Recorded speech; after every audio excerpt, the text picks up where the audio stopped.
In this video I show you how I tried to build a drive shaft for my 2-stroke 3-cylinder engine. These are two original drive shafts that are screwed together to determine the length. Since the engine will have a lot of power and one clutch spring will not be enough to keep the clutch pressed together, I will use 2 or 3 clutch springs. But before that, I first need a few parts of the drive shafts that are installed in my V-twin board tracker. So I have to disassemble this engine first. I already made a video about this project and explain why it didn't work for so long.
Now I can take the drive shaft and cut off material I didn't need. My plan is to weld the two shafts together in the middle. To do this, I remove some material with my lathe.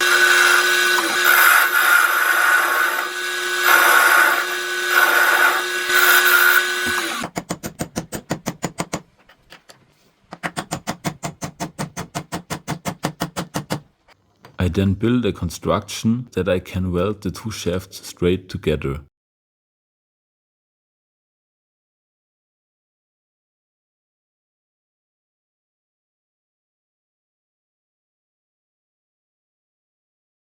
Fortunately, that didn't work as hoped. The shaft does not run straight but crooked. I have no choice but to make the shafts from a whole rod. In order to do this, I first have to fix the accuracy problems with my lathe, but you can see this in another video. Before that, I worked on the last case halves so that I can screw them together with threaded rods.